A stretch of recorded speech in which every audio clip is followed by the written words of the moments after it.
Alors, je suis très heureuse de vous accueillir pour cette dernière ronde de communication avec Carole Lagrenade, Mélanie Rouleau, Caroline Brassard et Patrick Plante. On va fonctionner, donc on a deux communications. On va fonctionner, première communication avec Carole et Mélanie, période de questions après la communication, puis ensuite on enchaînera avec Patrick et Caroline. Et là aussi, on aura une période de questions. N'hésitez pas à mettre vos questions dans le Q&A et d'interagir dans le chat. On a Lucie qui va s'occuper du chat et qui va répondre à vos questions ou à vos commentaires. Donc, il faut que ça, enfin, ça serait bien que ça soit interactif et qu'on arrive à voir. Je suis sûre qu'il y aura beaucoup de questions. Donc, si vous voulez les poser à la fin, après les communications, vous pouvez lever la main. Vous pouvez aussi activer les sous-titres en anglais si vous en avez besoin. C'est le petit bouton CC au bas de votre écran. Pour lever la main aussi, vous avez une petite main jaune qui est là quand vous avez besoin de lever la main pendant la période des questions. On peut aussi prendre les questions et moi, je peux les dire en anglais ou en français si ça vous adonne. Alors, on part. Je vais présenter d'abord la première équipe. La première équipe est constituée de Carole Lagrenade. Elle a été longtemps professeure ressources en inclusion au Cégep Montmorency à Laval et elle est maintenant active retraitée et chargée de cours sur les troubles d'apprentissage pour Performa. Elle est aussi détentrice d'un doctorat sur l'inclusion et sur les perceptions des enseignants au collégial sur l'inclusion. Mélanie Rouleau, elle est orthopédagogue dans le secteur jeune, en formation continue et au collégial depuis 2004. Elle est impliquée dans différents projets relatifs à l'inclusion au cégep et en collaboration, par exemple, avec l'École des Grands. Elle a fait de nombreuses présentations, Carole aussi, dans différentes associations, colloques, la QPC, etc. Elles vont nous parler du soutien des enseignants et enseignantes dans la perspective inclusive avec une collaboration interprofessionnelle et le plan d'intervention, ce qui me paraît une avenue novatrice. Je vous laisse la parole, mesdames. Bonjour à tous et à toutes. Merci, merci de votre temps. Merci d'être ici pour écouter le fruit de nos réflexions des 10 dernières années. On vous encourage fortement à interagir, à nous poser des questions. On est consciente que notre présentation, elle est chargée. Ça va être un 25 minutes là, assez touffu. Donc, n'hésitez pas s'il y a des précisions que vous souhaiteriez avoir, ben, vous pouvez là, utiliser la boîte de clavardage pour ce faire.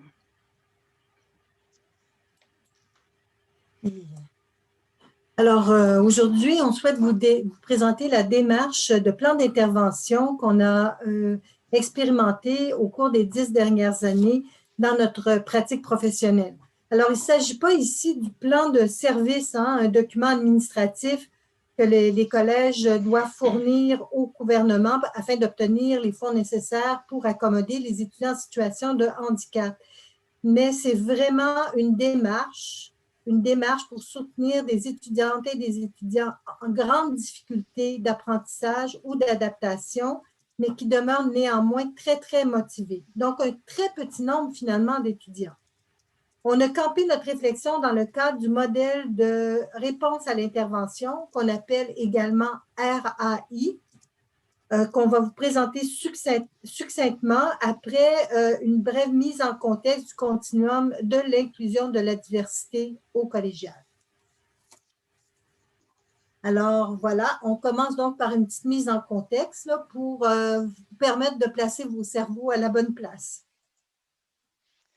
Donc, comme le dit Carole, là, on va commencer avec la mise en contexte en situant sur la ligne du temps quelques événements clés là, du milieu de l'éducation au Québec.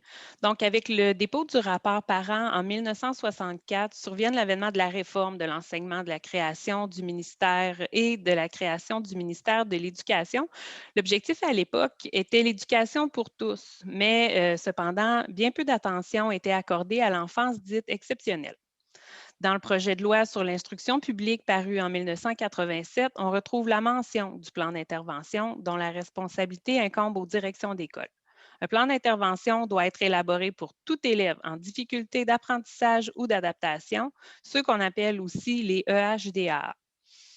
Puis, en 1999, le ministère de l'Éducation énonce sa politique sur l'adaptation scolaire qui commence comme suit: assurer à tous les jeunes des chances égales de réussite éducative et de participation pleine et entière à la vie de la société. Nous ne pouvons nous permettre de laisser pour compte aucun jeune. Donc, on assiste ici à un changement de paradigme. On passe de l'accès au plus grand nombre vers la réussite du plus grand nombre. Puis enfin, en 2004, le ministère de l'Éducation publie le cadre de référence sur le plan d'intervention pour harmoniser cette démarche qui est déjà existante. Il faut savoir qu'au primaire et au secondaire, les accommodements sont octroyés selon les besoins d'un élève et non selon un diagnostic, ce qui n'est pas le cas au postsecondaire pour l'instant. Donc, ici, on vous présente un continuum de l'inclusion, l'appelé continuum de l'inclusion de la diversité au collégial. Ce continuum a déjà porté un autre titre il y a quelques années, mais on pense que les choses ont vraiment évolué. En tout cas, depuis 4 ans, moi, je constate que les choses ont bien changé.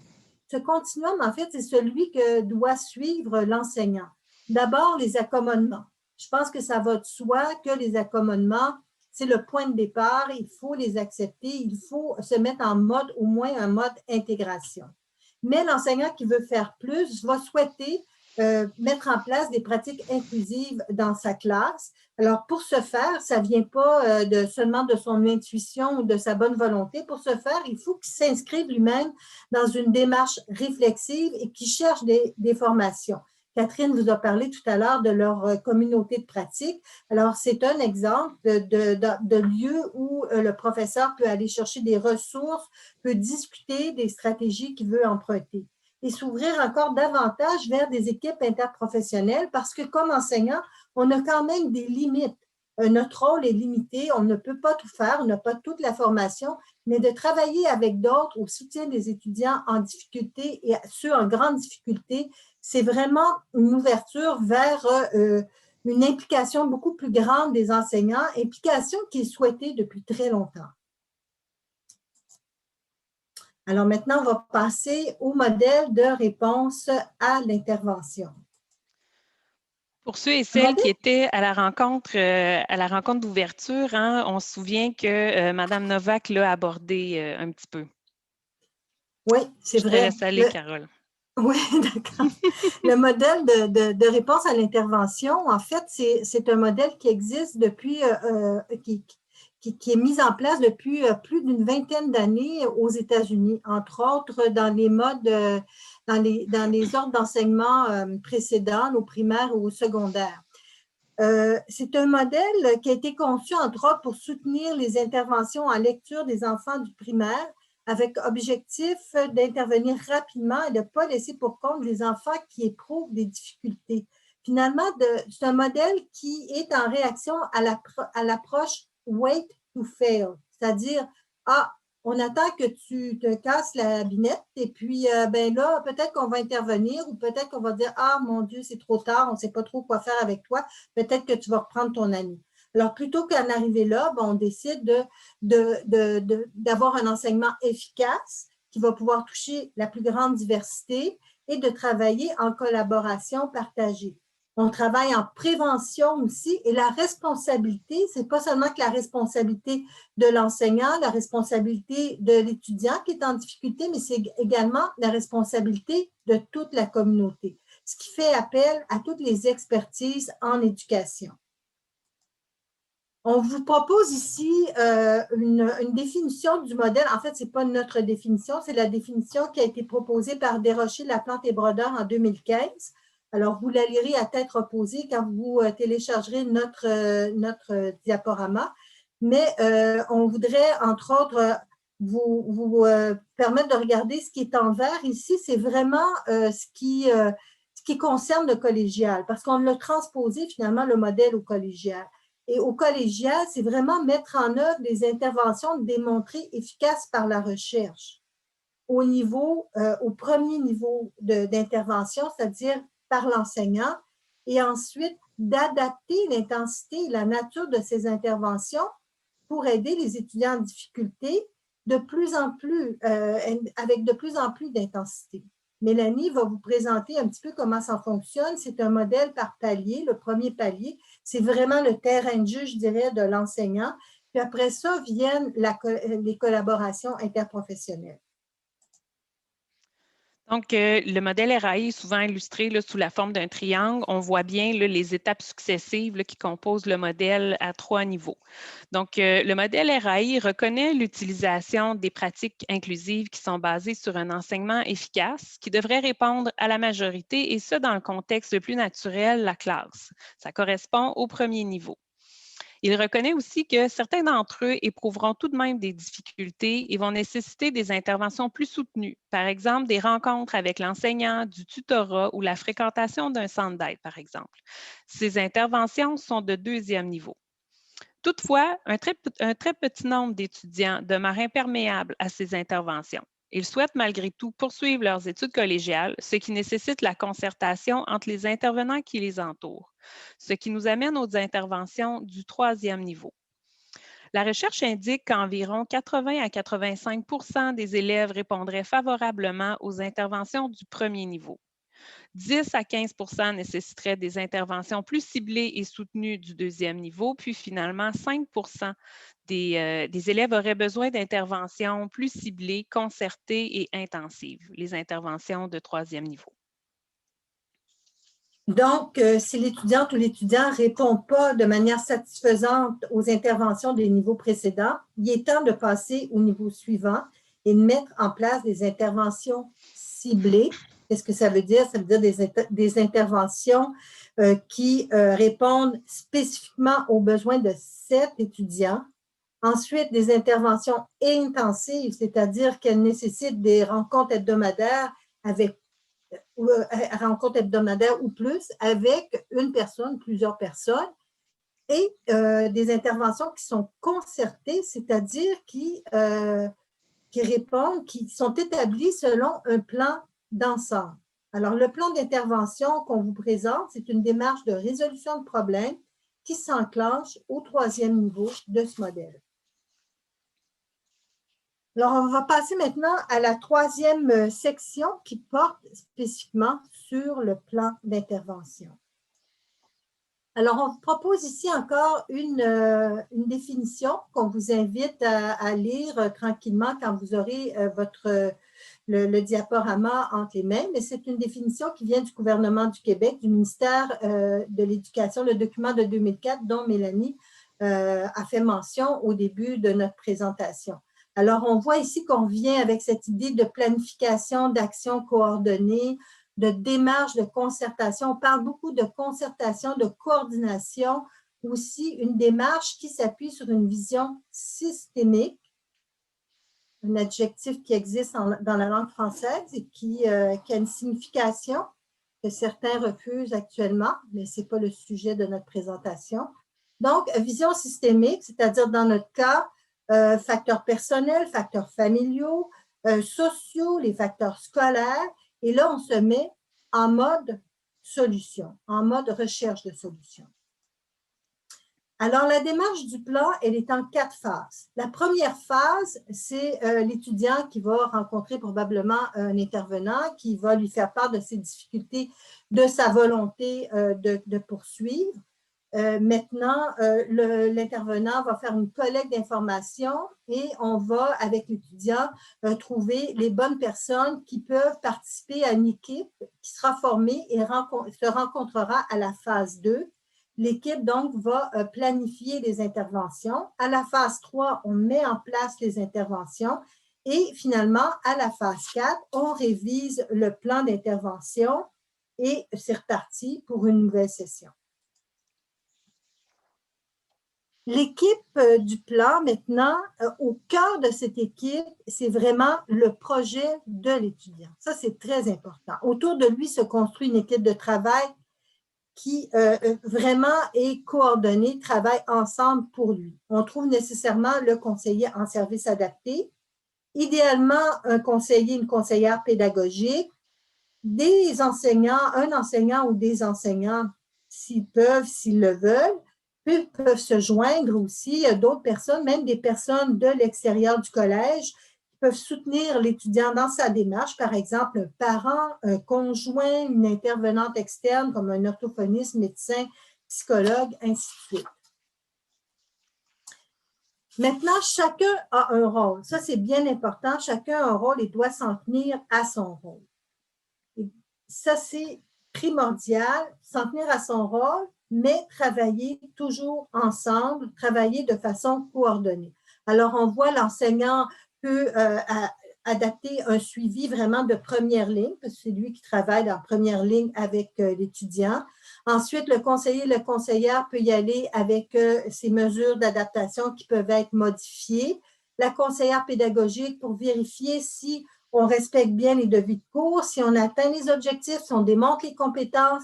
Il peut y avoir un professeur ressource, il y en a dans quelques collèges, qui va travailler en appui aux enseignants, travailler de façon beaucoup plus soutenue avec l'étudiant. Alors, l'équipe interprofessionnelle fonctionne s'il y a une excellente communication entre les membres de l'équipe. Chacun connaît son rôle, s'en tient à son rôle et chaque rôle est en complémentarité avec les autres. Les objectifs aussi qu'on vise doivent être très, très clairs.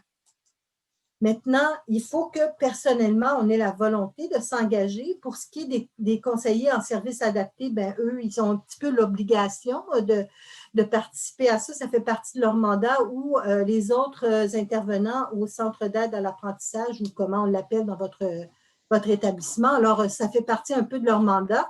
Maintenant, les conseillers pédagogiques, les enseignants, les autres intervenants, il faut qu'ils aient cette volonté, qu'ils partagent des valeurs communes avec l'équipe et qu'ils soient actifs et présents dans le travail de l'équipe.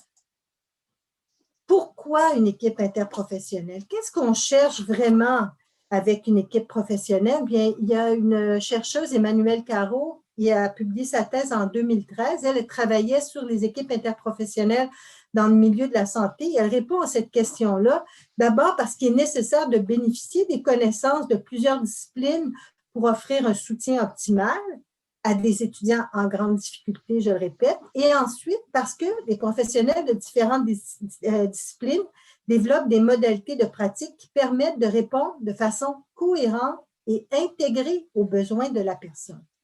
Alors, c'est pour ça que c'est important, une équipe interprofessionnelle. Alors, maintenant, on va y aller avec un exemple concret, c'est-à-dire l'exemple de Sabrina. Je laisse la parole à Mélanie.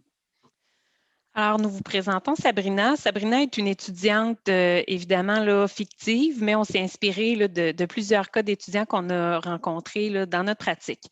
Alors, Sabrina regarde ses résultats et elle ressent soudain une grande lassitude. Que faire? Rien ne fonctionne. Des échecs dans tous les cours malgré un travail acharné. Il lui semble pourtant tout faire pour réussir.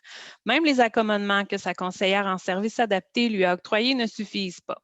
On est en octobre, tous les indicateurs sont au rouge. Sabrina rencontre sa conseillère, sa bouée de sauvetage avant le naufrage. Tu peux enchaîner, merci. Alors, vous avez ici là, sur la diapo une description de la situation de Sabrina. Donc, à la phase 1, ce qu'on souhaite faire, dans le fond, c'est dresser un portrait objectif de la situation de Sabrina et consigner ces informations dans le Canva qui nous guide afin de rester dans l'esprit de la démarche. Le Canva que nous avons utilisé, qu'on a adapté du modèle de 2004, se trouve en annexe de la présentation si vous voulez là, le regarder de façon un petit peu plus précise. Donc, pour en revenir au modèle RAI, il est clair que Sabrina n'a pas répondu aux interventions des 2 premiers niveaux du modèle. Nous en sommes donc au 3e niveau, c'est-à-dire l'étape de résolution de problème qui sera concrétisée par le plan d'intervention. Lors d'une rencontre qui servira à l'élaboration du plan d'intervention, les intervenants font part à l'équipe de leur observation. Alors, chaque personne invitée, selon les souhaits de Sabrina, viendra là, donner l'information qu'il perçoit sur les travaux de Sabrina, son comportement en classe, etc. Donc, on procède à l'analyse des forces et des limites de Sabrina. Ces forces nous serviront de levier. Ces limites devront être brisées ou contournées. Il s'agit ici de comprendre son fonctionnement. Par exemple, le professeur de français pourrait nous présenter le type d'erreur que fait l'étudiante. Celui-ci serait appuyé par le professeur ressource ou un autre professionnel qui lui permettrait de documenter ces aspects. Alors, on pourrait regarder des travaux de Sabrina, regarder des examens qu'elle a fait pour comprendre le type d'erreur qu'elle fait, puis aller là, ensuite de ça, essayer de trouver des stratégies de compensation. Les autres enseignants perçoivent une lenteur en lecture et des difficultés qui proviennent de la compréhension de textes écrits. L'orthopédagogue énumère les stratégies qui sont mises de l'avant par l'étudiante, puis elle rappelle les mesures d'accommodement qui ont été proposées. Donc, dans la mesure du possible, il s'agit de trouver un objectif qui va être transversal, qui va permettre la progression de Sabrina dans tous ses cours. À la lumière de ces informations, il y aura consensus sur l'objectif à atteindre, celui sur lequel tout le monde mettra son énergie. Donc ici, il s'agit de l'amélioration de la compréhension en lecture. Rappelons aussi que tout au long de la discussion de l'équipe, l'intérêt de l'étudiante doit demeurer au cœur des préoccupations de tout le monde. C'est vraiment pour l'étudiante que le plan d'intervention est enclenché. Donc, à la phase 3, c'est l'étape de la mise en place des interventions. Afin de mettre en place des interventions, il faut d'abord déterminer les moyens qui permettront d'atteindre notre objectif. L'orthopédagogue proposera le recours à la synthèse vocale, par exemple, pour l'écoute des textes. Elle va aussi soutenir l'étudiant dans la recherche de documents adaptés, puis elle pourrait revoir les stratégies de lecture qui sont utilisées par l'étudiante. Il pourrait être entendu que pour le futur, pour la suite, les textes à lire soient fournis à Sabrina dans des formats qui sont accessibles. Donc, Sabrina pourrait recourir à un logiciel de synthèse vocale, par exemple, pour avoir accès à l'information écrite. Les enseignants pourraient proposer un lexique disciplinaire dans certaines matières, par exemple, pour définir des mots ou des concepts qui sont nouveaux. Puis, il pourrait avoir, par exemple, un étudiant qui utilise le schéma conceptuel comme évaluation formative, qui pourrait prendre la responsabilité de l'enseigner à Sabrina pour qu'elle puisse l'expérimenter. Ensuite de ça, le conseiller pédagogique veille au respect des compétences de fin de parcours afin de maintenir des exigences, des attentes élevées. Puis, le psychoéducateur, le TES, par exemple, pourrait enseigner à Sabrina des stratégies de gestion de l'anxiété afin qu'elle puisse demeurer disponible aux apprentissages pour encore là, favoriser là, sa compréhension. Alors, à la 4e phase, il s'agit de réviser le plan d'intervention. Donc, selon l'évolution des interventions, ça va être de déterminer un moment où l'équipe se rassoit pour voir est-ce que l'objectif est atteint. Si l'objectif est atteint, est-ce qu'il y a d'autres besoins qui seraient à combler? Par exemple, est-ce que la qualité de la langue écrite serait à améliorer? Ça pourrait faire partie là, d'un prochain objectif. Maintenant, si l'objectif est seulement partiellement atteint, pourquoi est-ce qu'il en est ainsi? Est-ce que c'est à cause d'interventions variables? Est-ce que c'est à cause de la mobilisation de certains participants de l'équipe? Ou est-ce que ce serait des obstacles épistémologiques, par exemple, épistémologiques qui sont inhérents au contenu de certains cours? Est-ce qu'on doit mobiliser d'autres acteurs? Par exemple, on pourrait aussi inviter l'API de l'étudiant qui pourrait proposer une modification dans son parcours. Est-ce qu'elle a trop de cours? Est-ce que la charge de travail elle est trop lourde? Est-ce qu'on peut éviter de mettre certains cours en même temps? Par exemple, les cours de français et de philo qui exigent beaucoup de lecture et d'écriture. Donc, est-ce qu'on pourrait faire des modifications à ces égards-là?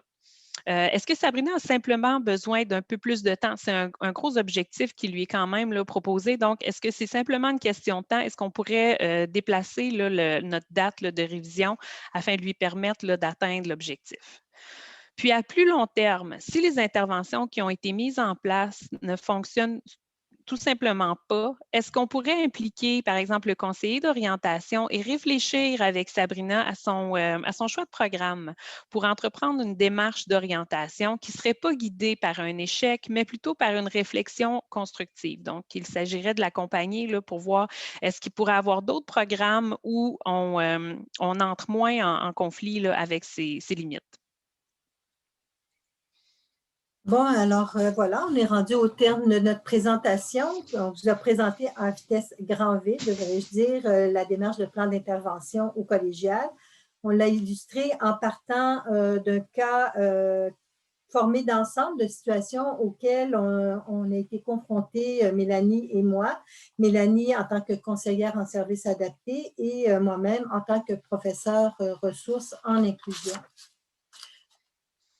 La démarche de résolution de problèmes est en fait une transposition du plan d'intervention utilisé dans les ordres d'enseignement précédents, comme on vous l'a dit dès le début de la rencontre.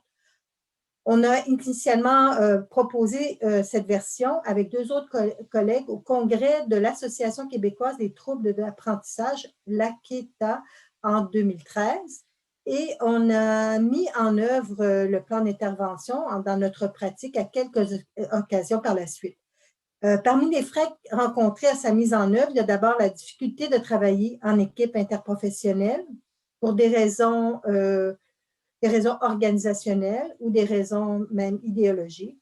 Il y a aussi le cadre médical du modèle de service qui restreint les interventions des professionnels dédiés à l'aide à l'apprentissage aux seuls étudiants avec diagnostic, alors que nous, dans notre perspective, on s'ouvre vraiment davantage. Cependant, quand le processus a été activé, les résultats se sont révélés très positifs.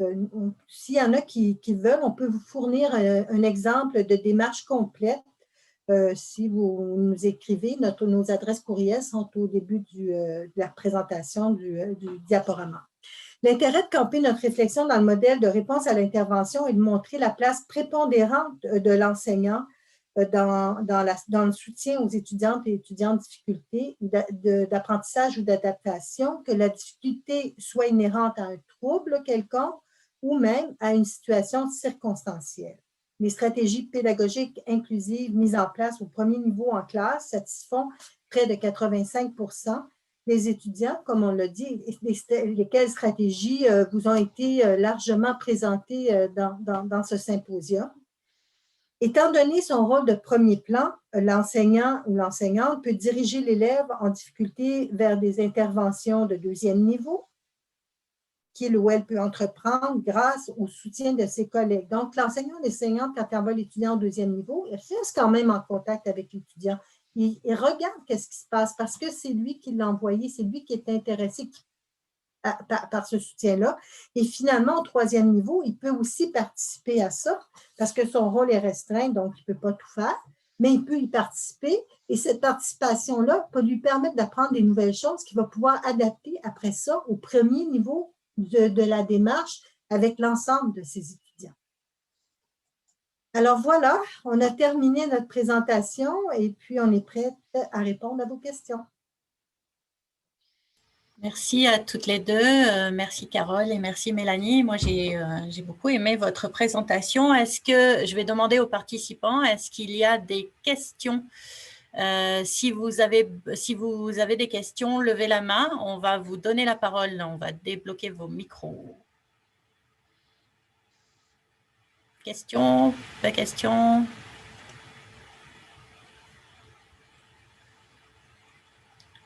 Ben, moi, je vais commencer avec les questions. Si vous n'avez pas de questions, parce que je ne vous vois pas en fait, donc je ne peux pas savoir qui pose, qui va vouloir poser des questions, mais je ne vois pas de main levée. Donc, je vais poser des questions et puis peut-être que ça viendra au fur et à mesure. La communication était très, très dense et donc il y a beaucoup de questions qui sont soulevées.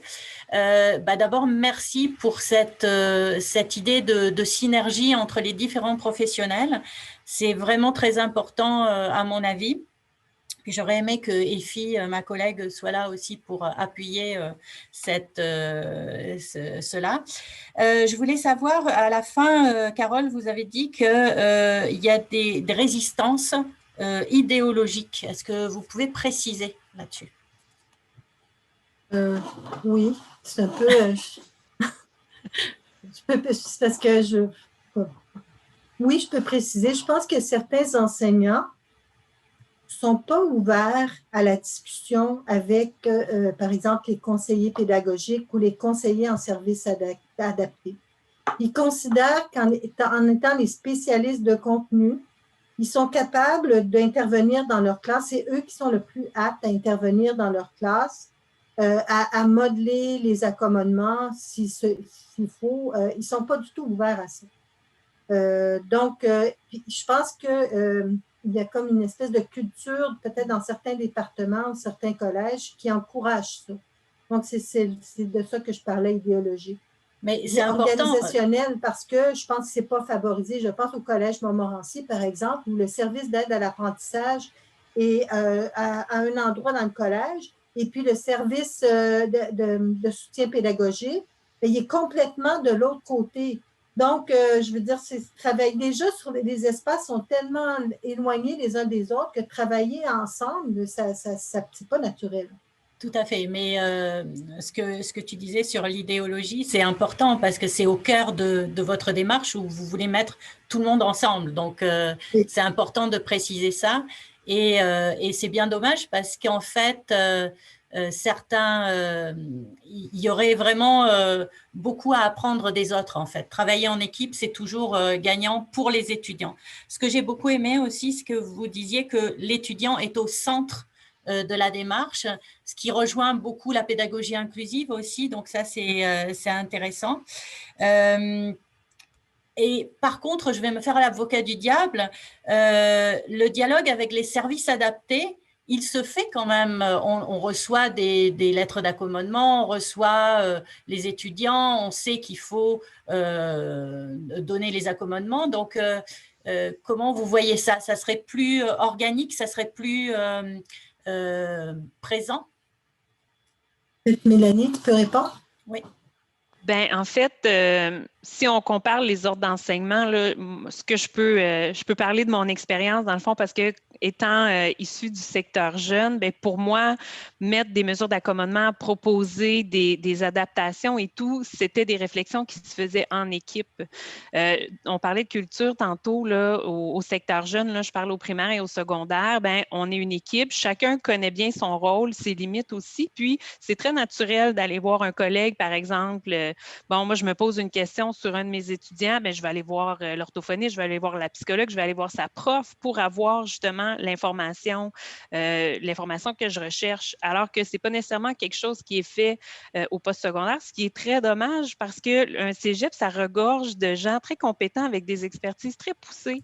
Alors, si on mettait ça ensemble, bien, on serait beaucoup plus efficace dans nos interventions. Des fois, un étudiant ne fonctionne pas, il ne progresse pas, il y a un grain de sable dans l'engrenage. Bien, en parlant, en mettant tous les morceaux du casse-tête ensemble, bien, on arrive à avoir des observations très fines, puis bien comprendre la problématique, puis on arrive là, à proposer des choses qui sont peut-être beaucoup plus intéressantes que simplement un menu déroulant avec des mesures d'accommodement dans un système informatique. Donc, pour moi, c'est très désincarné d'être dans mon bureau avec un étudiant, avec un listing de fonctions d'aide ou de mesures d'accommodement, alors que je n'ai pas le pouls de la classe. Je ne sais pas comment l'étudiant fonctionne en classe. Est-ce qu'il est proactif? Comment il s'y prend? Bien, si on mettait tous ces morceaux-là ensemble, bien, on aurait des situations, selon moi, beaucoup plus authentiques, puis on serait meilleur dans nos interventions, plus efficaces. Puis, le fait de travailler en équipe, bien, on soutient mutuellement la responsabilité, elle est partagée. Oui, bien sûr. Et le rôle de l'étudiant, j'aimerais vous entendre sur ça. On centre l'intervention sur lui, mais son rôle à lui, est-ce qu'il est proactif? C'est-à-dire qu'est-ce qu'il va voir? Je suis sûre que vous encouragez l'étudiant à aller voir ses professeurs, à parler des accommodements avec ses professeurs, mais est-ce qu'il y a un rôle où il est acteur dans ce plan d'intervention? Oui. Il s'agit d'un étudiant en grande difficulté. Hein? Ce n'est pas tous les étudiants. C'est vraiment un étudiant qui a vraiment tout essayé, probablement qui est allé voir ses professeurs et peut-être même que je pense à un cas en particulier, là, qui est un étudiant qui était issu d'un programme technique. Eh bien, les responsables du programme étaient venus nous rencontrer pour discuter du cas de l'étudiant. L'étudiant, ça faisait 7 ans qu'il était dans le programme. Je pense qu'il y a très peu de cours qui n'ont pas du tout échoué. Mais c'est un étudiant qui était extrêmement persévérant, par ailleurs avec une déficience importante aussi. Mais grâce au plan d'intervention, grâce au soutien coordonné, l'étudiant a fini par obtenir son diplôme. Ça va faire quelqu'un qui ne sera peut-être pas un candidat à l'aide sociale, mais quelqu'un qui va aller sur le marché du travail. Donc, c'est sûr qu'un étudiant qui n'est pas motivé, bien là, on ne peut pas travailler en plan d'intervention. Puis il faut que l'étudiant aussi accepte le plan d'intervention une fois qu'il... Je pense que, je ne sais pas si on en a parlé, mais une fois que le plan d'intervention est élaboré, l'intervenant regarde le plan avec l'étudiant, il faut que l'étudiant le signe, qu'il l'accepte. D'accord. Donc là, il y a vraiment une action qui se fait de la part de l'étudiant. Et est-ce que, donc ce plan d'intervention s'est fait à Montmorency, si je comprends bien. Est-ce que vous pensez que ça pourrait se faire ailleurs dans le réseau? Et quels sont les obstacles, en fait, qui font qu'on ne le fait pas dans tout le réseau? Mélanie, est-ce que tu peux répondre? Bien, c'est sûr que c'est une pratique qui est mise de l'avant au secteur jeune. Ça fait partie de la loi là, sur l'instruction publique. Le plan d'intervention doit être mis en place là, pour tout élève, là, comme on l'a dit au début de la présentation, EHDA, en situation élève en difficulté ou en... Bon, vous vous souvenez là, de l'acronyme? D'apprentissage ou d'adaptation. Oui, c'est ça. Merci, Carole. Alors que ben, quand on passe au collégial, par exemple, ben, là, on est dans un autre ordre d'enseignement, puis cette pratique-là, elle n'est pas nécessairement mise en place. Je pense que si on l'a mis en place dans un cégep comme Montmorency, je ne vois pas pourquoi ça ne pourrait pas être fait ailleurs. Dans le fond, ce qu'on a de besoin, c'est un étudiant motivé puis une équipe multidisciplinaire pour avoir là, des compétences qui sont interreliées, si on veut.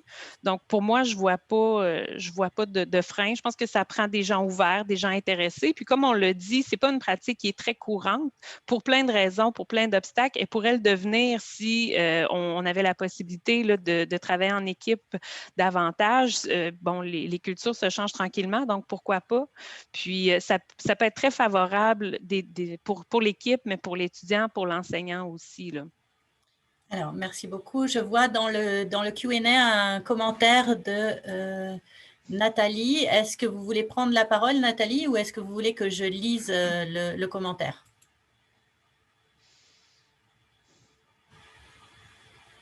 Moi, je ne vois pas qui lève la main. Je ne vois pas, je ne sais pas qui parle. C'est très dérangeant, je trouve.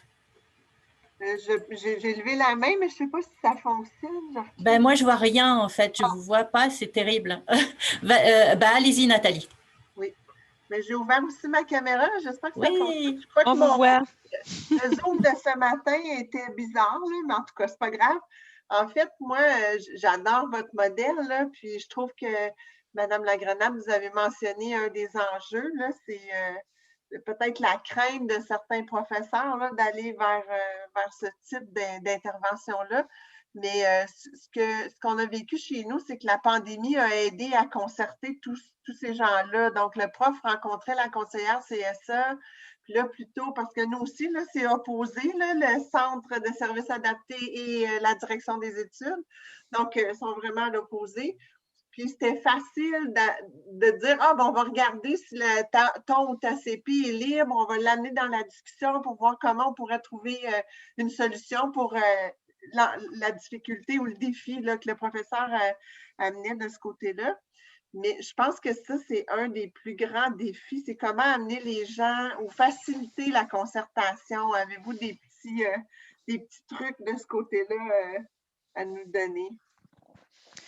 Je ne sais pas si les communautés de pratique pourraient être des bonnes portes d'entrée parce que ça met les gens ensemble, ça amène les gens là, à se rencontrer, à se comprendre, à mieux comprendre le rôle de chacun. On l'a mentionné que le rôle faisait partie des conditions gagnantes. C'est important de comprendre notre propre rôle, mais aussi nos propres limites.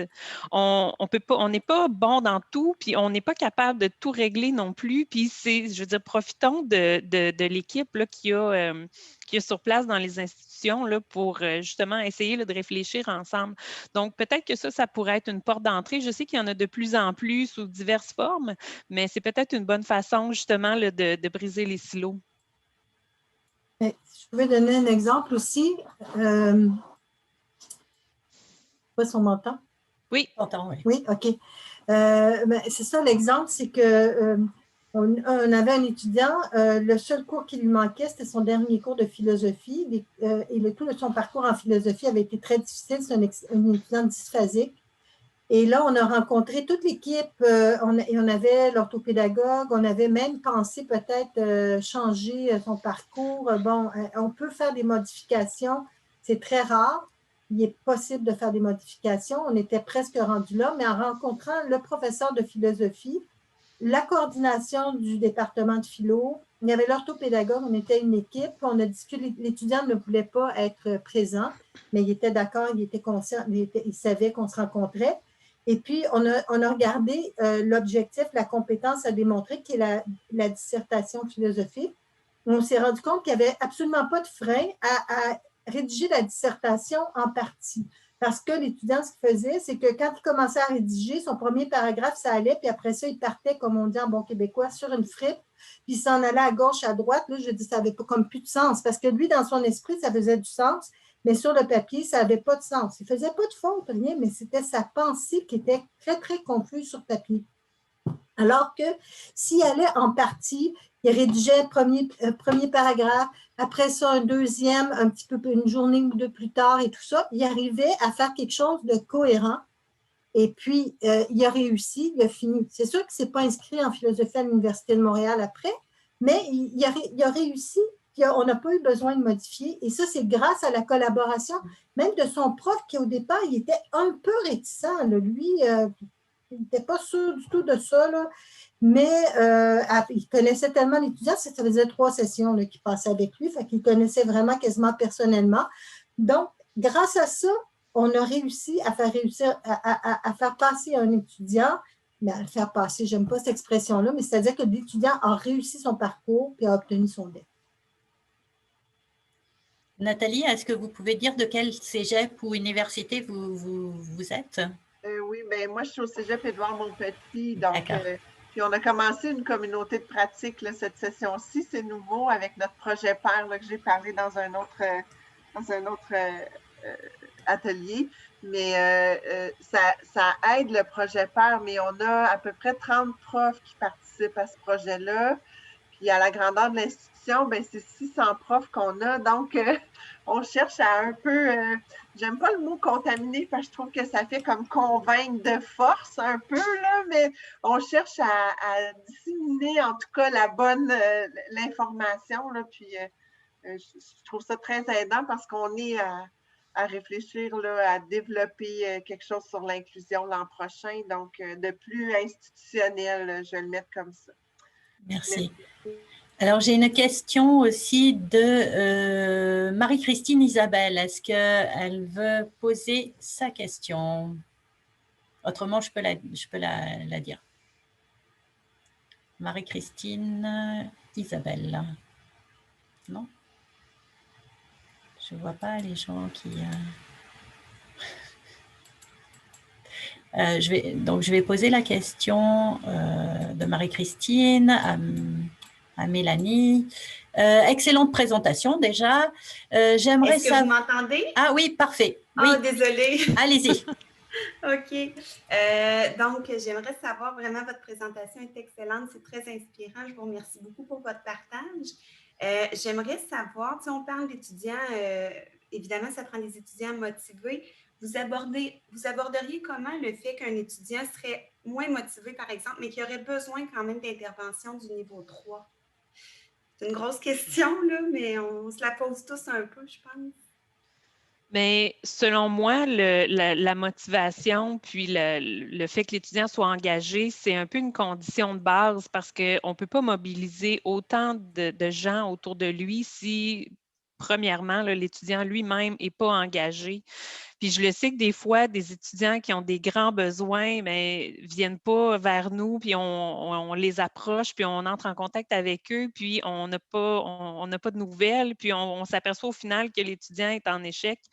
Je pense qu'on doit répondre à un besoin, puis quand le besoin ne se fait pas sentir, bien, c'est peut-être que le moment n'est pas encore venu pour mettre en place une telle démarche. Je ne sais pas si ça répond à votre question, là, mais moi, je le vois un peu comme ça. Là, comme, des fois, on veut beaucoup, comme intervenant, je pense qu'on le fait parce que pour nous, ça nous tient à cœur, mais je pense que si le besoin n'est pas là, puis qu'on amène des solutions, bien, on brûle un peu notre intervention parce que l'étudiant n'est pas prêt à faire quelque chose avec. Oui, je comprends, tout à fait. Merci beaucoup. Bien, ça me fait plaisir. Merci pour vos bons mots.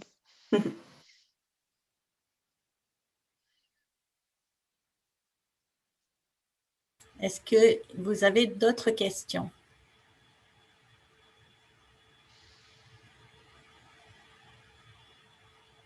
Je ne vois pas d'autres mains levées, donc je vais vous remercier, mesdames, Mélanie et Carole, pour l'intervention qui est vraiment très claire, avec beaucoup de choses sur lesquelles on peut réfléchir, en tout cas, longtemps, mais c'est un modèle qui est une avenue, en fait, pour nous. Donc, ça peut être très aidant parce que la CUA ne peut pas… effectivement, ça peut répondre, la pédagogie inclusive peut répondre à un certain nombre d'étudiants, mais pas à tous. Et il y aura toujours des accommodements. On peut dire malheureusement ou heureusement, je ne sais pas, mais il y aura toujours des accommodements. Donc, je vous remercie beaucoup. Merci. Avec plaisir. Bonne journée. Bonne journée. Alors, oui, il y a plein de commentaires, hein, vous allez les lire peut-être dans le chat après sur merci, belle présentation, etc. Maintenant, je vais présenter une autre communication avec Caroline Brassard et Patrick Plante qui sont de la TELUC, de l'Université TELUC, avec l'enseignement à distance. Alors, je reprends ma présentation. Donc, Caroline Brassard est détentrice d'un doctorat et spécialiste en enseignement à distance. Elle travaille aussi, elle est enseignante-chercheuse et sa formation initiale est en adaptation scolaire et sociale et dans l'encadrement des étudiants. Elle s'intéresse évidemment aux approches inclusives et à la CUA et aux étudiants à besoins particuliers. Et elle est parente d'un étudiant TSA. Patrick Plante est lui aussi professeur, enseignant et chercheur à la TELUC. Il est aussi détenteur d'un doctorat et il s'intéresse aussi à l'encadrement des étudiants en situation de handicap, et aux approches inclusives et à la CUA. Il a conçu et il a la responsabilité du cours de la réussite des études à distance. Ils vont nous parler de la conception universelle de l'apprentissage, 3 petits points à distance, les constats, les défis et les pratiques. Je vous laisse la parole, messieurs, dames. Merci beaucoup. Je vais partager mon écran. Alors, voilà, d'entrée de jeu, je dois dire que la présentation qu'on va vous faire aujourd'hui est en partie basée sur un article, un chapitre de livre à paraître là, au PUC quelque part d'ici la fin de l'année. Alors, c'est surtout centré autour de notre expérience là, en formation à distance de concepteurs de cours, puis aussi d'une recherche qu'on a fait dernièrement. Et c'est surtout, bien entendu, dans le domaine de l'enseignement, disons, collégial, universitaire. Alors, le plan de la présentation est assez simple. Rapidement sur les origines et les fondements de la CUA, je pense que les gens les connaissent, là, mais bon, c'est bon de le rappeler. Ensuite, ce qu'en dit la science jusqu'à maintenant, suite à des études, là, surtout des méta-analyses actuelles. Certaines applications qu'on va vous montrer selon les principes de la CUA qui sont issus de cours qu'on donne présentement à la TELUC en formation à distance asynchrone. Et bien entendu, on va terminer par un échange avec vous si nécessaire. Alors, nous deux, on est professeurs à l'Université TELUC, comme je disais, en formation à distance et technologie éducative. Et on a certainement des intérêts pour la CUA. J'ai vu qu'il y avait peut-être des problèmes de son. J'aimerais savoir si c'est le cas pour tout le monde parce que je vais changer de micro si c'est le cas. Oui, pour moi aussi, il y a des problèmes de son. OK, donc je vais remédier à ça tout de suite. Je suis sincèrement désolé.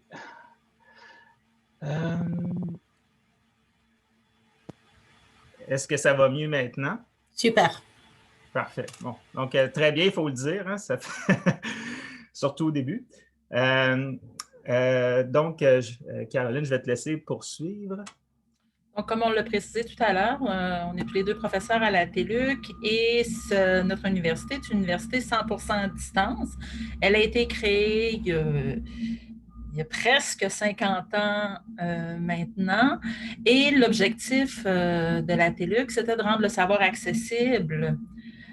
Et c'est notre seule université francophone en Amérique du Nord qui offre tous les programmes à distance, que ce soit au premier, deuxième, troisième cycle universitaire. Évidemment, ce sont des étudiants qui cheminent avec nous majoritairement à temps partiel, mais c'est quand même plus de 20 000 personnes qui, chaque année, choisissent notre université, entre autres pour son accessibilité, sa flexibilité et sa formule qui demeure unique, là, malgré notre expérimentation collective, je dirais, de la formation à distance dans la dernière année. On a quand même une spécificité à l'intérieur de notre université. Les étudiants cheminent à leur rythme, les cours sont autoportants et donc ne nécessitent pas de se présenter à une heure fixe pour suivre 3 heures de présentation. Donc, c'est vraiment une formule qui favorise pour plusieurs l'accessibilité et la flexibilité à l'intérieur des études.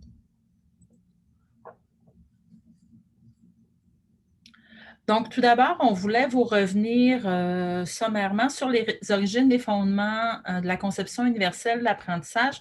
Tout à l'heure, on a parlé davantage des mesures d'accommodement qui se situent au niveau 3 du modèle de réponse à l'intervention. Évidemment, lorsqu'on est en conception universelle de l'apprentissage, on est davantage dans les interventions de type 1, c'est-à-dire de penser notre formation pour qu'elle soit accessible à le plus de personnes possible. L'origine de la CUA vient du monde de l'architecture. Donc, on voit quelques exemples de conception, de mise en place d'éléments qui peuvent rendre les éléments accessibles. Mais évidemment, en architecture, on s'est rendu compte que si on mettait d'emblée la conception des buildings de façon accessible, mais qu'on pouvait répondre évidemment d'emblée aux besoins des personnes qui pourraient avoir des besoins particuliers, mais également à toute autre personne qui pourrait avoir des besoins d'accommodement sans nécessairement être en situation de handicap. Je pense que la rampe d'accès est un excellent exemple, donc qui est pensé au départ pour les gens à mobilité réduite. Cependant, la rampe d'accès est très utile également pour les papas ou les mamans avec une poussette et un bébé, avec les livreuses, les livreurs qui ont à transporter des chariots. Donc, même si c'est plusieurs personnes qui peuvent bénéficier effectivement de cette conception-là initiale qui est d'emblée accessible. Donc, la petite illustration que vous avez peut-être certains vu passer, quelqu'un à mobilité réduite avec sa chaise roulante qui demande « Oui, mais est-ce que vous pouvez pelleter la rampe, s'il vous plaît? » Et la personne qui déblaye, qui dit « Oui, oui, attends, je vais déblayer pour les autres enfants qui ont les escaliers, puis par la suite, je m'occuperai de la rampe. » Mais en fin de compte, c'est ce que le personnage en bas à droite indique, si vous pelletez la rampe, tout le monde pourra rentrer, puis il n'y a personne qui va devoir rester à l'extérieur. Donc, c'est vraiment dans cet esprit-là que c'est organiser la conception universelle de l'apprentissage. Donc, on souhaite d'emblée réfléchir à une façon inclusive de réaliser nos activités d'apprentissage. Donc, c'est vraiment une réflexion qui est d'ordre pédagogique à ce moment-là. Donc, on n'est plus dans un principe d'égalité où on donne à chacun ce qu'il a besoin, ni dans un principe d'équité où on donne, égalité où on donne la même chose à tout le monde, pardon, équité où on donne chacun selon les besoins. Donc, dans l'équité, on est davantage dans les mesures d'accommodement, mais dans l'universalité, où si l'environnement d'apprentissage est inclusif, il y a finalement, que ce soit le petit, le moyen ou le grand, tout le monde peut profiter dans cette illustration-là du match sans avoir besoin d'ajouter des petites caisses, donc d'ajouter des accommodements. En tout cas, on en a moins à ajouter. Comme on le disait tout à l'heure dans la précédente présentation, c'est clair qu'il restera des besoins qui vont demander des accommodements, mais si on applique les principes de la CUA à l'intérieur des formations, c'est évident que ce sera beaucoup plus facile et qu'il y aura beaucoup moins de demandes d'accommodements qui seront faites. les lignes directrices de la conception universelle de l'apprentissage. Donc, on souhaite offrir une diversité de moyens pour s'engager, donc pour que la personne soit motivée, qu'elle comprenne pourquoi elle se met dans cette démarche d'apprentissage-là. Plusieurs moyens de représentation, donc comment on va présenter le contenu, comment on va présenter les différents éléments, et également plusieurs moyens d'action, d'expression, donc la façon dont on va permettre à l'étudiant de faire l'apprentissage. Le dernier exemple dont on a parlé tout à l'heure dans la précédente présentation, où on disait, bon, ben, l'étudiant va travailler un paragraphe à la fois, mais sur plus longue haleine, c'est un exemple d'une façon de faire différente là, qui pourrait représenter le comment de l'apprentissage. Bref, pour conclure, que ce soit la conception universelle de l'apprentissage ou la formation à distance, ces deux éléments-là ont l'accessibilité et la flexibilité en commun, ce qui fait en sorte que même si on ne s'est pas intéressé d'emblée à la conception universelle de l'apprentissage dans le cadre de la formation à distance, on voit que ce sont des alliés naturels et ils vont répondre à des mêmes principes, à des mêmes besoins. Et c'est pour cette raison-là qu'on trouve que la formation à distance est un lieu propice, justement, pour appliquer la conception universelle de l'apprentissage et répondre aux besoins à la fois d'accessibilité, mais également de flexibilité là, qui est offerte par les deux éléments.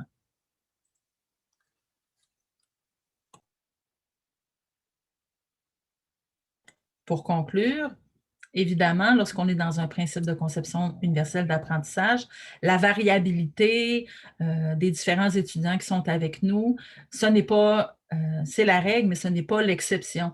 Donc, on doit prendre en compte qu'il n'y a pas une minorité d'étudiants dits différents et que tous les autres sont semblables, mais davantage que notre population étudiante est vraiment une population qui est variée, qui a des besoins divers. Et c'est dans cette perspective-là qu'on devrait, là, si on veut respecter les principes de la conception universelle de l'apprentissage, qu'on devrait pouvoir concevoir nos formations. Merci, Caroline. Il y a une question légitime qu'on peut se poser après l'exposition de ce que c'est la CUA en général, c'est qu'est-ce qu'en dit la science présentement? Parce que ça change quand même assez rapidement. Si on s'était posé la question il y a 5 ans, ça serait probablement différent d'aujourd'hui. Bon, un des sites les plus importants, des organismes les plus importants derrière la CUA, c'est l'organisme CAST, qui est un peu à l'origine aussi, là. Et ce qui est intéressant sur leur site, c'est qu'ils ont des guidelines, des guides pour chacune là, des trentaines là, de propositions qui sont dans le cadre de la CUA. Quand on regarde au premier abord, il y a beaucoup d'articles qui sont là-dedans, qui permettent de documenter des pratiques, par exemple. Mais quand on y regarde de plus près, de manière fine, il manque quelque chose quand même. Il y a un type de recherche qui n'a pas encore beaucoup. Et puis, c'est des recherches avec des données probantes. Et puis, les données probantes, c'est intéressant, c'est important quand il vient le temps d'avoir des politiques publiques qu'on veut introduire à grande échelle. Donc, ça permet de voir finalement si une intervention fonctionne ou ne fonctionne pas. Et pour plusieurs auteurs, notamment Murphy, mais aussi Cap précédemment, c'est pas qu'on est contre la CUA, mais il faut quand même être prudent parce qu'on n'a pas encore les données probantes. Mais on va voir que ça peut peut-être s'expliquer dans la suite de la présentation. Mais ça nous inspire deux questions finalement. Hein? Qu'est-ce qui fonctionne dans ce cas-là avec la CUA? Quand on parle du point de vue de la recherche, qu'est-ce qui est appuyé? Puis, quels sont les constats, les recommandations qu'on peut apporter par rapport à ça? Donc, pour répondre à ces questions-là, finalement, on a fait une analyse de plusieurs méta-analyses qui sont sorties dans les dernières années, jusqu'en 2020. Et puis, finalement, ce qu'on va vous présenter aujourd'hui, c'est issu de cette recherche-là. Donc, ce qui fonctionne bien dans la CUA, il y a plusieurs éléments qui reviennent. Donc, là où on a des bonnes données, finalement, c'est dans la littératie, notamment dans les sciences et en mathématiques. Donc, il y a vraiment des gains là, qui sont là. notamment quand on parle de science, là, sur la lecture de la science, la lecture des problèmes scientifiques là, dans les cours. Et comment on en arrive à ça? Un des éléments qui a vraiment été identifié, finalement, c'est surtout dans un environnement en ligne, là, comme les environnements numériques d'apprentissage, c'est qu'il y a une gestion efficace de la charge cognitive. Donc, finalement, ce que ça veut dire, c'est que quand il y a un problème, bien, on ne va pas mettre finalement 3 pages de texte pour expliquer le problème, puis après ça, bien, on demande une solution. Donc, on a vraiment un souci de la façon dont le problème est amené. Donc, il y a des principes de design derrière ça. L'information est beaucoup plus concise, est découpée, il y a des illustrations, il peut y avoir des vidéos, etc. Donc, il y a vraiment une multiplication des moyens qu'on peut utiliser pour bien expliquer un problème. Donc, là, il y a vraiment des gains.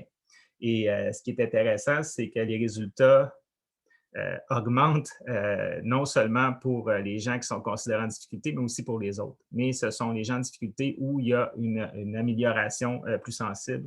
Et bien, finalement, c'est aussi ça qu'on recherche. D'autres effets qui sont palpables avec la CUA, surtout dans les cours en ligne, c'est l'interaction sociale et la participation. Donc, il y a vraiment une amélioration quand on sait que ça peut être un problème. Donc, il y a certaines améliorations, aménagements qui peuvent faire en sorte dans les cours en ligne que la participation sociale peut être plus facile. Ce n'est pas tout à fait ce qu'on peut penser de premier abord, mais c'est ce qui est quand même remarqué dans les résultats. Il y a une persévérance aux études aussi qui est apportée. Donc, il y a une amélioration de ce côté-là. Des résultats à certains tests. C'est un peu plus flou, là, mais on voit dans la littérature, mais on voit quand même qu'il y a une petite tendance à l'amélioration des résultats. Mais ce n'est pas très probant, très marqué. Je dirais que l'avantage est un petit peu ailleurs. Mais par contre, il y a vraiment un enthousiasme des étudiants et des enseignants quand vient le temps, quand les enseignants s'investissent dans la CUA, bien, eux, au niveau, je dirais, de leur classe, ils voient une différence chez leurs étudiants. Donc, ça augmente la motivation des enseignants, mais ça augmente aussi la motivation des étudiants. Donc, si on fait un petit résumé, la CUA bénéficie pas seulement aux étudiants en difficulté, mais à tout le monde. Donc, c'est d'où le principe d'universalité. La CUA améliore le processus d'apprentissage pour tous les étudiants et ceux qui ont des difficultés. C'est un peu la même chose que je viens de dire, finalement. Et la conception, mais ce qu'il y a, c'est que quand on parle de formation en ligne, ça fonctionne bien quand, disons, le design, la conception est faite sur des principes de design pédagogique qu'on sait qui fonctionnent. Donc, même en dehors de la CUA, il est possible d'avoir de très bons principes qui vont aider les étudiants sans savoir que c'est de la CUA finalement. Parce que des bons principes de médiatisation, finalement, ben, c'est aussi des bons principes de CUA d'une certaine manière. Là où il y a des difficultés, mais je dirais que c'est des difficultés surtout pour les chercheurs. Là, on est plus dans ce monde-là. C'est que pour l'instant, comme je le disais au départ, il n'y a pas beaucoup d'études empiriques qui viennent appuyer, disons, l'efficacité de la CUA. Il y a peu de résultats qui portent sur l'amélioration des résultats scolaires encore. Mais en même temps, la grosse difficulté, c'est qu'il n'y a pas de définition vraiment claire de ce que constitue vraiment une intervention conçue de manière universelle. Quand on parle à des gens, surtout à des enseignants, puis qu'on leur explique c'est quoi la CUA, vous l'avez sûrement déjà rencontré, les gens disent « Ah, ben j'en fais déjà », sans que je le sache. Donc, c'est très universel, c'est un peu fuyant. On a un cadre qui permet d'en discuter, mais quand c'est le temps de l'appliquer, par contre, c'est un peu difficile de savoir exactement qu'est-ce qui constitue de la CUA finalement dans un cours. Et puis, ben, c'est un peu le problème. Hein? La CUA, un de ses avantages, c'est d'être très flexible. Mais quand vient le temps d'étudier, la flexibilité, c'est un peu plus dur à étudier, là. Donc, pour les chercheurs, ça équivaut à un mot de tête, là, finalement. Par contre, il y a des recommandations qu'on peut faire à partir là, des méta-analyses qui ont été étudiées. Bien sûr que quand il vient le temps d'étendre ça à grande échelle, ben, il faut y aller avec prudence. C'est sûr que le cadre est une chose, mais c'est dans les applications. Le cadre inspire, mais dans les applications, il faut voir. Là. Donc, c'est pour ça qu'à grande échelle, ce n'est pas une recette magique, la CEA non plus. Ce n'est pas une potion magique. Par contre, ces études-là ne dénigrent pas la CEA. Il faut faire attention. Hein. Souvent, il y a quelqu'un qui va dire « Ah, j'ai une étude qui dit que la CEA, ce n'est pas bon. » Quand on lit bien, ça ne veut pas dire que ce n'est pas bon. C'est qu'on a de la difficulté à prouver que c'est bon, mais ça ne veut pas dire que ce n'est pas bon. Parce qu'au niveau personnel, au niveau individuel, quand on rencontre des enseignants qui en font, je veux dire, ils ne retourneraient pas en arrière. Là.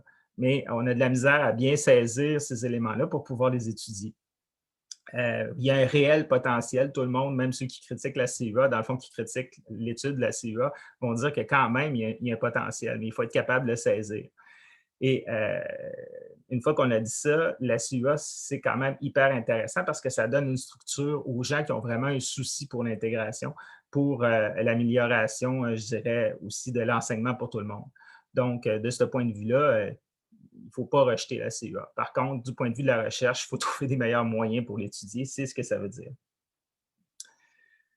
Donc, voilà. Maintenant, on va regarder un petit peu les applications de la CEA dans des cours asynchrones en ligne comme on donne à la TÉLUQ. Principalement, on va vous présenter des exemples issus de 3 cours. Il y a un cours au 2e cycle, le 73 soutien à l'apprentissage à distance, et les 2 autres, c'est des cours de 2e cycle. Notamment Edu 1004, réussir des études universitaires à distance, qui est un cours qui est spécifiquement conçu pour les gens qui ont des difficultés. Donc, c'est un peu comme un cours d'appoint qu'ils doivent prendre au début, un genre de cours de propédeutique. Parce qu'à la TÉLUQ, il y a des gens finalement qui peuvent s'inscrire, qui sont acceptés parce qu'ils ont une expérience professionnelle, mais qui n'ont pas nécessairement le bagage d'études qui va avec ou qui ont des difficultés. Donc, ça va les aider, disons, j'aime pas le terme, une mise à niveau là, pour des cours un petit peu plus standards par la suite.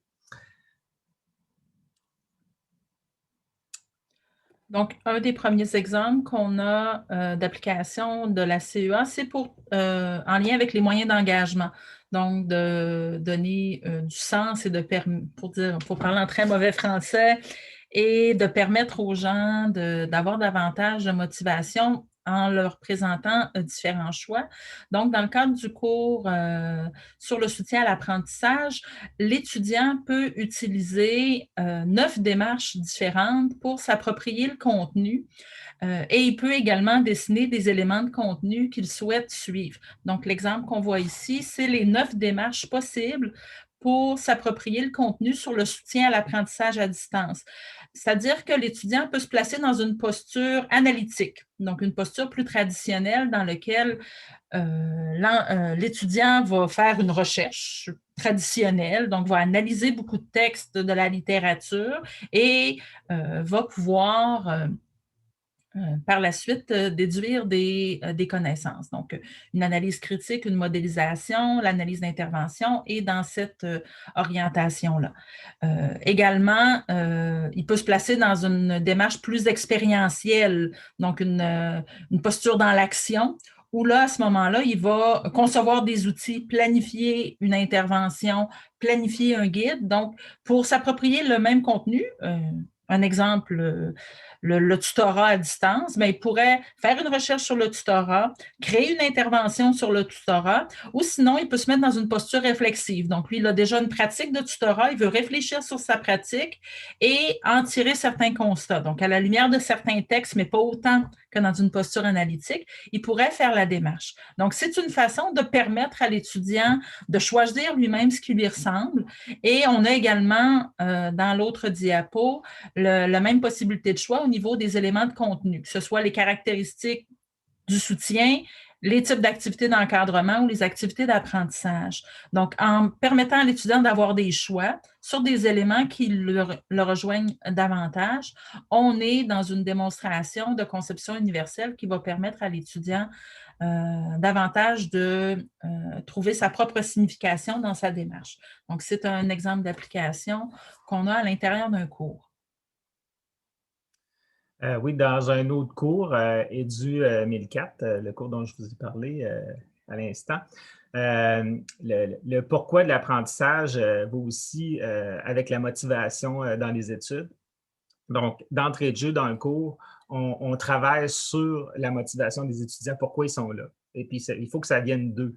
Donc, on donne des outils, mais il faut donner, c'est des outils qui vont leur permettre de réfléchir sur la présence-là. Et puis, on pense que le pari qui est pris, puis c'est aussi ce que le cadre présente, c'est que quand les étudiants ont vraiment des motivations qui sont intrinsèques, c'est beaucoup plus facile de progresser et de persévérer. Mais on essaie de rendre ça explicite dès le départ là, dans ce cours-là. Donc, notamment avec, bien sûr, des belles illustrations, etc. Mais l'objectif est le même, finalement, c'est que l'étudiant sache pourquoi il est là, pourquoi il doit apprendre ce contenu-là aussi. Une autre application de la CEA au niveau des moyens de représentation, cette fois-ci, c'est la façon de présenter le contenu qui peut être fait de façon diverse à l'intérieur pour un même élément de contenu. Dans le cours sur les difficultés d'apprentissage, d'adaptation, situation de handicap et intervention, on explique à l'étudiant quelle sera la démarche d'apprentissage qu'on souhaite lui faire vivre. Donc, on explique dans un texte, la première étape sera tel élément, la deuxième étape sera tel élément. Donc, c'est ce qu'on voit à gauche. Et à droite, puis on peut prendre l'autre diapo pour la grossir davantage. On a un schéma intégrateur qu'on a créé pour expliquer la démarche de façon schématique. Donc, pour un même élément de contenu, deux façons de représenter l'information, une façon plus linéaire dans un texte, une façon plus schématique de la démarche qui est proposée à l'étudiant. Donc, en plus de le rendre conscient de ce que sera les prochaines heures de cours à l'intérieur de cette formation-là, il peut voir effectivement en un clin d'œil qu'il pourra voir les concepts généraux dans un premier temps et par la suite se mettre dans une démarche où il va comprendre un peu plus les difficultés, il va faire une démarche d'évaluation, une démarche de planification autour de concepts communs. Donc, on est capable à ce moment-là de proposer à l'étudiant deux façons différentes de voir le contenu, ce qui représente aussi un moyen de représentation qui peut aider certains étudiants à comprendre davantage le contenu. Puis aussi, des façons, grâce à l'image, d'être en appui au texte. Donc, ça, c'est ce qu'on appelle l'effet cupcake là, dans les cours, dans la conception. Donc, on a un texte là, et on a une illustration finalement du concept aussi qui vient appuyer. Donc, ici, c'est le concept de l'infobésité. Donc, plus on avance, plus que le cupcake est très chargé.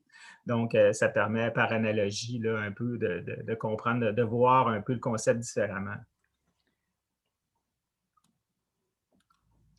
Un autre élément pour la troisième catégorie d'application de la CEA pour donner différents moyens d'action et d'expression. Donc, comment on va faire la démarche? À l'intérieur des cours à distance, dont, entre autres, le cours sur le soutien à l'apprentissage à distance, mais je dirais que c'est très présent là, dans plusieurs cours chez nous. Il y a toute la démarche également qui est proposée à l'étudiant et on va le soutenir pour réaliser la démarche. Je l'ai dit tout à l'heure, le soutien à l'apprentissage à distance, on donne le choix à l'étudiant de faire ce qu'il souhaite. Donc, il y a vraiment une très, très grande flexibilité dans ce qu'il peut faire. Mais évidemment, on ne fait pas juste lui montrer les différents éléments puis dire, choisis. Choisis quelle posture, choisis quel contenu, puis amuse-toi. On va vraiment le soutenir et ça, c'était l'exemple du cahier d'accompagnement. Ainsi, on va l'aider à faire le point, à comprendre davantage le soutien, à réfléchir à ses sujets d'intérêt, à quelles sont les postures, comment je vais choisir ma posture, mon sujet, comment je vais agencer sujet et posture, puis comment je vais planifier tout ça. Donc, on ne le laisse pas seul pour faire sa démarche. Il y a toute une série d'outils. Puis là, je montre la table des matières, mais évidemment, vous comprendrez que pour chacun des points, il y a une activité ou quelques questions qui sont posées à l'étudiant pour l'aider à bien choisir. Par exemple, pour choisir le contenu, qu'est-ce que tu préfères? Pourquoi tu le préfères? Qu'est-ce que tu aimes moins? Qu'est-ce qui t'intrigue? Comment tu pourrais marier tout ça? Donc, c'est également une façon de prévoir là, le soutien. Donc, comment l'étudiant va devoir s'engager dans sa démarche. Un autre élément aussi de diversité d'action, toujours dans ce même cours-là, une fois que l'étudiant aura fait la multitude de choix qui lui est proposé, il peut également choisir le rendu de son travail. Donc, ça pourrait être un travail théorique, mais un PowerPoint, un prési, une présentation orale, un enregistrement, un blog, des vidéos, un site web, un groupe Facebook. Donc, encore une fois, on propose à l'étudiant, dans le cadre de sa démarche, une diversité de moyens d'exprimer pour toujours répondre au même objectif pédagogique qui est le même pour tous les étudiants qui suivent le cours, c'est-à-dire de comprendre davantage qu'est-ce que le soutien à l'apprentissage à distance. Puis enfin, quand on parle du comment de l'apprentissage, un des éléments importants là, qui est lié à la confiance en soi dans le cours Édu 1004, finalement, c'est d'être capable d'émettre des objectifs, d'être capable de les revoir, puis de continuer quand même. Donc, on donne certains outils pour aider l'étudiant à être capable de s'organiser finalement, parce qu'à terme, il n'y aura pas toujours, disons, dans les cours, la manière de prendre des objectifs, de les atteindre, de se mettre un horaire, de le réaménager parce qu'on a des problèmes, etc. Les enfants sont malades, etc. Donc, ça arrive tout le temps. Mais il faut être capable de concevoir que c'est comme ça que ça se passe, que c'est normal, puis qu'on a des outils pour y faire face. Donc, dès le départ, dans le cours, on outille les étudiants à faire face à ces situations-là. Bon, on en arrive à la discussion, mais j'ai déjà une question que peut-être que vous savez, puis je vais répondre. Parce que quand on regarde tout ça, on peut se demander est-ce que ça prend plus de temps à faire un cours en ayant ce souci-là de la CEA? La réponse courte, c'est oui, ça prend beaucoup plus de temps, c'est certain. Mais on n'est pas seul, du moins à la TELUC. On a des équipes de conception de spécialistes en sciences de l'éducation qui, moi, j'ai été initié à la CIA par ces spécialistes-là. Donc, c'est un peu leur rôle aussi, puis d'avoir un peu une veille là, par rapport à ce qui se fait dans le domaine, d'avoir des nouvelles pratiques, de réutiliser des pratiques qu'on sait qui fonctionnent. Mais par contre, le gain est là. Je vous dirais qu'en persévérance, ça a un impact. Puis, un des gros impacts aussi pour les enseignants, c'est qu'on a beaucoup moins de questions. Quand c'est clair, on n'a pas de questions. Donc, juste pour ça, ça fait sonner des clochettes, là. Donc, oui, on n'a peut-être pas de données probantes sur tous les aspects de la CEA, c'est normal, mais je vous dirais qu'au niveau, disons, d'un enseignant dans son cours, il y a vraiment des bénéfices, là. Donc, oui, il faut rester alerte, il ne faut pas utiliser n'importe quoi, il faut réviser. Hein? Donc, ce qui fonctionne, il faut peut-être faire partie de communautés de pratique aussi qui vont nous donner des bons trucs, être capable d'en discuter sur des forums ou des événements comme on fait aujourd'hui. Je dirais que c'est la façon de progresser, là. Les données probantes vont arriver plus tard, j'en suis certain, avec un raffinement de la recherche, mais les effets bénéfiques sont là. Alors, on serait prêt, là, si Caroline, tu n'as pas quelque chose à ajouter, à écouter vos questions, bien entendu, si vous en avez. Peut-être j'ajouterais, puis c'est un peu en résonance avec ce qui a été dit tout à l'heure, l'espèce de contamination se fait au fur et à mesure. Puis je dirais que présentement, on est dans une perspective où institutionnellement, on commence à être engagé collectivement, je peux le dire, là, avec ces principes-là, ce qui est très intéressant. Effectivement, au début, c'était peut-être davantage l'œuvre de pionniers, là, de gens qui étaient convaincus, mais effectivement, par le biais de nos spécialistes en sciences de l'éducation, puis également le service aux étudiants qui vient aussi venir nous donner un coup de main pour élargir notre compréhension de l'accessibilité. On fait un travail intéressant, puis c'est... je ne dirais pas que c'est une coïncidence, puisque je pense que la journée la semaine du symposium a été choisie aussi autour de la semaine de l'accessibilité. Mais hier, on a reçu de notre service technopédagogique, donc qui s'occupe de nous soutenir à l'intérieur des cours, en collaboration avec le service des études, service aux étudiants, qui, eux, sont davantage en lien avec les accommodements, une proposition de site web qui nous permet de comprendre davantage l'accessibilité, les exigences, tout ça. Donc, en étant patient puis en travaillant, je pense, de façon collective, on peut arriver à vraiment changer nos pratiques puis à mettre en place ces éléments-là qui vont, oui, effectivement, sauver des questions, sauver des demandes aussi, puis permettre à l'étudiant de ne pas se sentir si différent parce qu'il y a des besoins particuliers, parce que d'emblée, plusieurs de ces besoins sont comblés à l'intérieur de la formation. Je vous remercie beaucoup, Caroline et Patrick. Ça me rend... j'ai l'impression de voler sur un petit nuage. Je suis très heureuse de savoir que la TELUC a a décidé ou en tout cas promeut la CUA. Pas parce que c'est la CUA, mais parce que c'est important pour les étudiants en situation de handicap et pour tout le monde aussi, et pour les profs. Et ce que j'ai beaucoup aimé dans votre présentation, c'est que vous dites qu'il n'y a pas de données probantes, et c'est tout à fait vrai. Mais c'est aussi le fait que on regarde l'accessibilité, on est flexible, et que les profs, quand ils l'utilisent, ne veulent pas revenir en arrière. Et ça, je trouve ça remarquable. Donc, on va prendre des questions. Et puis, est-ce qu'il y a des questions des mains levées? Je vais essayer de faire, d'avoir une autre vue des mains levées. Peut-être que ça sera comme ça. Est-ce que vous avez des questions pour Caroline et Patrick?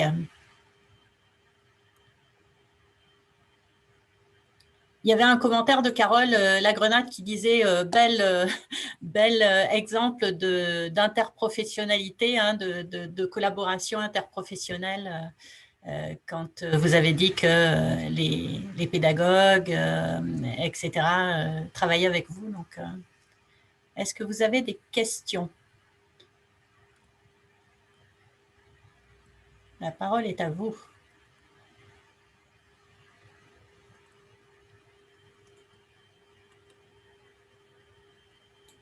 On a présentement un 2 pour 1 sur les questions, donc si vous voulez en poser 2, c'est le même prix qu'une.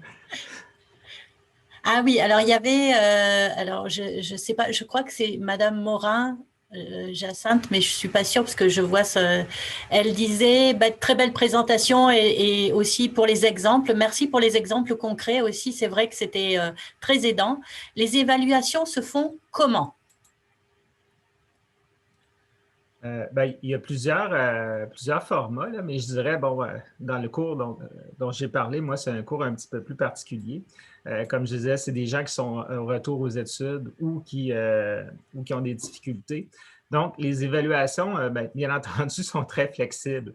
On laisse le choix à l'étudiant. Je dirais que les premières évaluations vont beaucoup se baser sur l'expérience personnelle de la personne. Donc, on va lui faire discuter de son cheminement sur un certain nombre de paramètres. Puis après ça, par exemple, pour l'organisation de l'horaire, c'est un des éléments d'une évaluation, on laisse le choix à la personne. Est-ce qu'elle va le faire sur papier, son calendrier? Est-ce qu'elle va utiliser un logiciel? Est-ce qu'elle va prendre une photo de son frigo? Donc, tout est permis. Parce que l'objectif, finalement, c'est la planification. Donc, nous, ce n'est pas nécessairement que ça soit à la dernière technologie. Là. Ce qu'il faut, c'est que ça soit fonctionnel. Donc, on s'en tient à notre objectif. Puis, à l'intérieur de cet objectif-là, on va offrir une multiplicité de moyens d'accéder pour faire un peu l'affaire de tout le monde, parce que c'est, comme je le disais, il y a beaucoup de gens qui sont de retour aux études après très longtemps ou qui ont des difficultés qui ne sont pas nécessairement, des fois, c'est des gens qui travaillent avec des dactylos et puis là, ils arrivent avec un ordinateur. Donc, l'étape est haute. Là. Donc, il faut quand même être capable de s'adapter, mais de permettre aux gens de cheminer vers un objectif. Donc, je dirais que c'est beaucoup dans le choix qu'on peut offrir, là, soit autant dans les sujets que dans les moyens de faire le travail. Mais ce qui est important, c'est d'atteindre l'objectif quand même au bout du compte. Merci. Je pense qu'il y a une question de Paul Turcotte. Est-ce que tu veux prendre la parole? Bonjour, merci beaucoup pour cette belle présentation. J'allais profiter du 2 pour 1, mais la question précédente était ma première, donc je vais poursuivre avec ma deuxième qui est en lien de toute façon. Comment est-ce que, je la contextualise d'abord, quand on offre ou on parle avec des collègues d'offrir plusieurs façons d'évaluer finalement un même objectif, au final, on se fait souvent répondre ou on se fait poser la question qui est tout à fait légitime, mais comment dans ce cas-là, vous assurer de l'équité entre les diverses façons d'évaluer? Est-ce que vous avez développé des outils, des méthodes, des approches pour, d'une certaine façon, garantir justement que la personne qui va prendre une photo de son frigo va avoir une évaluation qui est équivalente à la personne qui va avoir utilisé un logiciel très complexe puis qui va avoir fait une démarche extraordinairement poussée pour faire un horaire finalement. Donc, comment vous procédez comme ça? J'aimerais ça vous entendre là-dessus. Merci. Peut-être je peux y aller, Patrick, puis je reviendrai à l'autre exemple, celui sur le cours sur le soutien à l'apprentissage, en premier lieu, je pense que c'est toute une question d'alignement pédagogique. Donc, qu'est-ce qu'on évalue puis qu'est-ce qu'on n'évalue pas? Souvent, il y a des collègues qui vont dire « Oui, mais ce n'est pas équitable parce qu'il y a des étudiants qui ont 2 heures puis d'autres étudiants ont 4 heures pour faire l'examen, par exemple, dans un contexte d'examen. Mais est-ce que tu évalues vraiment, est-ce que tu souhaites vraiment, comme enseignant, évaluer la vitesse de réponse de quelqu'un ou si tu souhaites qu'il ait compris les notions qui sont enseignées? Donc, une façon de permettre l'équité, si je réfère au cours où je vous ai dit que l'étudiant va choisir sa démarche, donc il y a 9 démarches, puis 15 éléments de contenu qu'il peut combiner à sa guise, puis il peut décider de faire 1 ou 2 ou 3 travails. 1 ou 2 ou 3 travaux dans le cadre du cours. Ce qu'on a fait, c'est qu'on a fait des critères d'évaluation qui peuvent s'appliquer à toutes les démarches. Par exemple, est-ce que la production que vous avez faite présente tous les éléments qui sont expliqués dans votre démarche? Donc, est-ce que vous avez bien suivi votre démarche? Donc là, ça peut être n'importe quelle des 15 démarches. Est-ce que c'est de qualité? Est-ce que les éléments constitutifs qui sont demandés, donc les étapes sont réalisées avec rigueur? Est-ce que dans ce que vous faites, vous démontrez une bonne compréhension, une appropriation du sujet choisi? Est-ce que vous avez exploré suffisamment en profondeur pour ce qui était demandé? Est-ce que vous êtes rigoureux? Est-ce que vous citez? Donc, on va chercher des éléments qui sont au cœur de l'objectif, qui est de mieux comprendre qu'est-ce que le soutien à l'apprentissage à distance. Donc, qu'est-ce que le soutien à l'apprentissage à distance? Ce n'est pas de faire un beau PowerPoint ou de faire un beau bricolage sur notre bureau, c'est de comprendre les notions et on peut les comprendre de différentes façons. Donc, avec ça, la série de critères de correction est la même pour tous les étudiants, qu'ils aient choisi de faire une production, 2 productions, 3 productions et n'importe quelle démarche parce qu'on réfère aux éléments de démarche et on réfère aux critères généraux qui s'appliquent peut-être mieux au 2e cycle qu'au 1er cycle, ça faudrait voir, mais de rigueur, d'exhaustivité, d'éléments de compréhension. Donc, évidemment, ce n'est pas des productions où on va chercher un étudiant qui peut nous répondre quelle est la date de la prise de la Bastille, bien évidemment, mais on est davantage dans des objectifs de compréhension. Je ne sais pas si, Patrick, tu avais d'autres éléments à ajouter? Pas tellement, c'était bien expliqué, là, mais pour en revenir à mon frigo, puis en résonance à ce que tu viens de dire, dans ce cas-là, ce qu'on va évaluer, ça ne sera pas, disons, la composition graphique là, du calendrier. Ça va être est-ce que les éléments importants sont là? Est-ce qu'il y a des rappels? Est-ce que c'est réaliste? Est-ce qu'il y a assez d'espacement entre les différents, disons, temps d'apprentissage ou de travaux pour parer à d'éventuels problèmes. Donc, c'est ça qu'on va regarder et non, je dirais, la manière graphique de le rendre. Si un étudiant décide d'utiliser un logiciel top-notch avec des rappels automatiques, tout ça, ben, c'est tant mieux pour lui parce qu'il y a des outils de plus, là. Mais pour quelqu'un qui part de beaucoup plus loin, ben, nous, nos objectifs, ben, c'est ça. Puis, est-ce qu'il les a atteints? Oui. Alors, il va avoir une bonne note. Puis, ça va jouer sur la motivation aussi là, par la suite.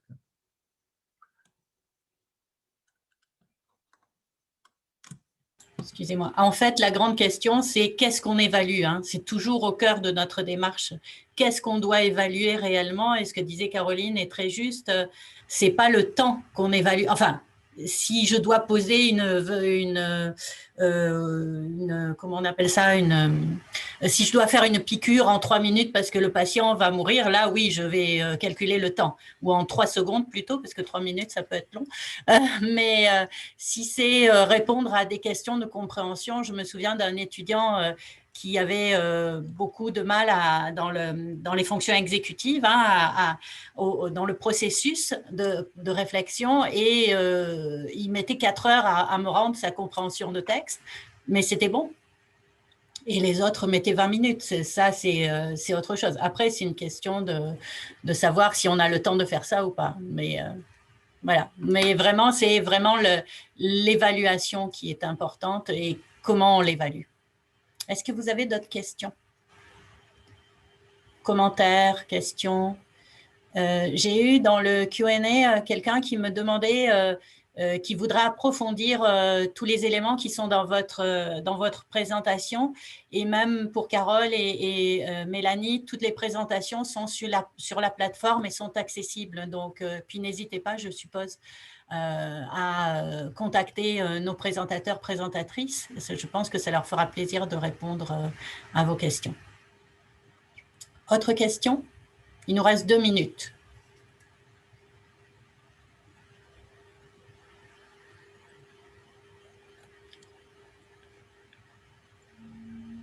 Alors, on va conclure. Je vous remercie tous les 4 pour les présentations. C'était vraiment très inspirant. Puisque je vous dis, moi, je suis très contente parce que je vois que ça percole la CUA, puis surtout la pédagogie inclusive. N'hésitez pas à contacter les présentateurs, présentatrices si vous avez des questions pour eux. Surtout, aussi, on a une murale, un tableau blanc avec les citations inspirantes, vos rêves, vos observations pour le colloque, mais aussi ce que vous pensez, parce que là, on a parlé de ce qui se faisait maintenant, mais ce qu'on vit, c'est, on va rêver, hein, on veut rêver, on veut oser rêver que la CUA, dans 10 ans, soit, ou la pédagogie inclusive, en tout cas, soit partout dans la province et qu'on soit un leader dans cette pédagogie inclusive. Donc, et comme ça, on aura peut-être des recherches sur lesquelles s'appuyer et dire que ça fonctionne bien. Donc, n'hésitez pas. Je vous remercie beaucoup, et Carole, et Mélanie, et Patrick, et Caroline. C'était de très belles présentations. On a beaucoup appris. Merci.